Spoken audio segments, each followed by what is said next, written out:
नमस्ते। अच्छा सोचिए जरा, अगर मैं ये कहूं कि ग्रेविटी का जो सिद्धांत है वो न्यूटन से भी 1000 साल पहले खोजा जा चुका था, या फिर प्लास्टिक सर्जरी का ज्ञान हजारों साल पहले से ही भारत में मौजूद था।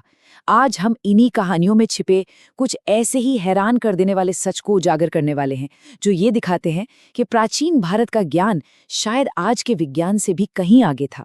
तो फिर सवाल ये है कि ये जो कहानियां हम सुनते आए हैं, क्या ये सिर्फ माइथोलॉजी हैं, मतलब कोरी कल्पना, या फिर जैसा कि कुछ रिसर्चर्स मानते हैं, ये सत्योलॉजी है? तो ये सत्योलॉजी आखिर है क्या? देखिए, इसका सीधा सा मतलब है सत्य का अध्ययन। ये एक ऐसा नजरिया है जो कहता है कि हर पौराणिक कथा के पीछे कोई ना कोई असली घटना, कोई वैज्ञानिक सिद्धांत या कोई गहरा ऐतिहासिक कारण छिपा होता है।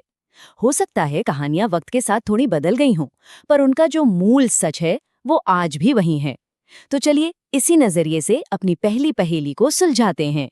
तो चलिए सत्योलॉजी के इस नजरिए से पहली परत को खोलते हैं, और वो है इन कथाओं का आपस में जुड़ाव। हम सब अक्सर रामायण और महाभारत को दो बिल्कुल अलग अलग कहानियां समझते हैं, है ना? पर क्या हो अगर मैं कहूं कि एक ही किरदार इन दोनों महान महाकाव्यों को आपस में जोड़ता है, और वो है परशुराम। जरा सोच कर देखिए, एक ही इंसान जो 4 में से 3 युगों तक जिंदा रहा हो। परशुराम सिर्फ विष्णु के अवतार ही नहीं थे, बल्कि वो 7 चिरंजीवियों में से एक हैं, यानी वो अमर व्यक्ति जिन्हें युगों युगों तक जीवित रहने का वरदान मिला था। और यही एक बात उन्हें रामायण और महाभारत के बीच की एक इनक्रेडिबली मजबूत कड़ी बनाती है। अब देखिए, यहाँ जो सबसे दिलचस्प बात है ना, वो है उनका टाइमलाइन। त्रेता युग की शुरुआत में वो एक अवतार के रूप में आते हैं, और फिर उसी युग के आखिर में हजारों साल बाद भगवान राम से उनका सामना होता है। बात यहीं खत्म नहीं होती। इसके बाद द्वापर युग में वही भीष्म, द्रोणाचार्य और कर्ण जैसे महान योद्धाओं के गुरु भी बनते हैं।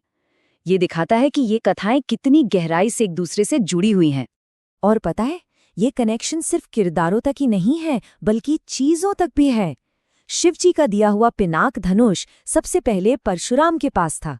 फिर जब वो तपस्या करने गए तो उन्होंने ये धनुष राजा जनक को सौंप दिया। और सदियों बाद जब भगवान राम ने इसी धनुष को तोड़ा तो उसकी आवाज ने परशुराम को वापस खींच लिया। सोचिए, एक ही चीज ने 2 अलग अलग युगों और 2 महान अवतारों को आमने सामने ला दिया। तो हमने देखा कि कैसे किरदार और चीजें इन कहानियों को आपस में जोड़ती हैं। पर क्या कोई ऐसा सीक्रेट कोड भी हो सकता है जो सिर्फ इन कहानियों को ही नहीं, बल्कि पूरे यूनिवर्स को, पूरे ब्रह्मांड को एक साथ पिरोता हो? अध्यात्म से लेके विज्ञान तक एक ऐसा अंक है जो हर जगह, हर कहीं मौजूद है। और ये अंक है 9। एक जादुई, एक रहस्यमयी अंक जो हमें उन जगहों पर भी मिलता है जहां हमने कभी कल्पना भी नहीं की होगी। जरा देखिए, पूजा में नवदुर्गा और नवग्रह हैं। इंसान का जन्म 9 महीने में होता है। जो माला हम जपते हैं उसमें 108 मन के होते हैं, और 1, 0 और 8 का जोड़ भी 9 ही होता है। महाभारत का युद्ध 18 दिन चला, 1 और 8 जोड़ हुआ 9। गणित में 9 का पहाड़ा देख लीजिए, हर नंबर के अंकों को जोड़ेंगे तो 9 ही आएगा। और सबसे सबसे हैरानी की बात तो ये है कि सूरज, धरती और चांद, इन तीनों का व्यास अगर मीलों में नापा जाए तो तीनों के अंकों का अलग अलग जोड़ भी 9 ही आता है। क्या ये सब सिर्फ एक इत्तेफाक है, या फिर ये ब्रह्मांड का कोई छिपा हुआ कोड है जिसे हमारे पूर्वज जानते थे? तो अगर कहानियों और अंकों में इतना गहरा ज्ञान छिपा है, तो क्या ये ज्ञान विज्ञान के क्षेत्र में भी था?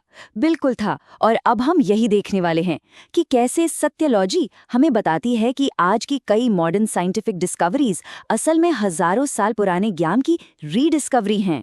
तो बात सीधी सी है, हो सकता है हम कुछ नया आविष्कार कर ही नहीं रहे, बल्कि बस उन चीजों को फिर से खोज रहे हैं जिन्हें हम कभी भूल गए थे।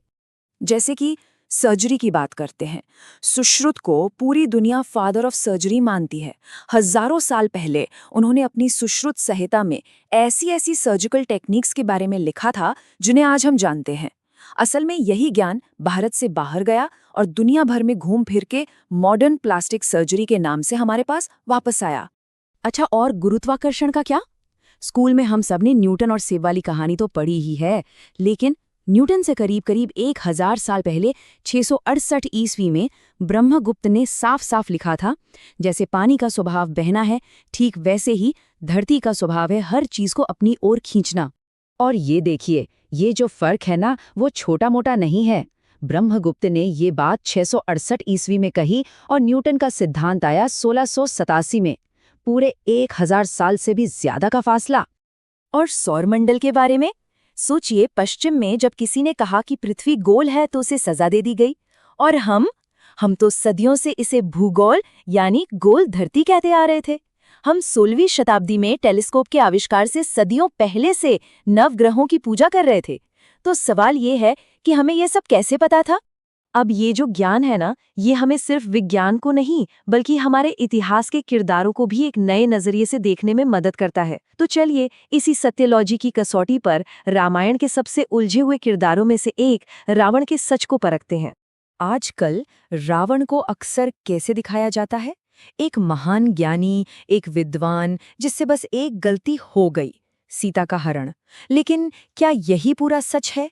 सत्यलॉजी हमें बताती है कि ये कहानी का सिर्फ एक छोटा सा हिस्सा है और असली सच्चाई इससे कहीं ज्यादा गहरी और जटिल है। असल में रावण के जो 10 सिर थे वो कोई सिंबल नहीं थे। वो सच में उसकी 10 बड़ी बड़ी कमियों, उसके 10 असली दोषों को दिखाते थे। और सीता का अपहरण उसकी पहली या अकेली गलती नहीं थी, बल्कि वो उसके पापों के घड़े की आखिरी बूंद थी। तो ये जो सोच है ना कि वो एक महान विद्वान था जिससे बस एक भूल हो गई, ये अधूरी है। सच तो ये है कि रावण ने कई गलतियां की थीं। उसका दूसरी स्त्रियों का अपहरण करने का एक लंबा इतिहास था। सीता का हरण तो वो आखिरी काम था जिसके बाद उसका अंत होना तय हो गया था। तो ये सब जानने के बाद मन में एक ही सवाल उठता है कि इन प्राचीन कथाओं की परतों के नीचे और न जाने कौन कौन से गहरे सत्य दबे हुए हैं जो बस हमारे खोजे जाने का इंतजार कर रहे हैं।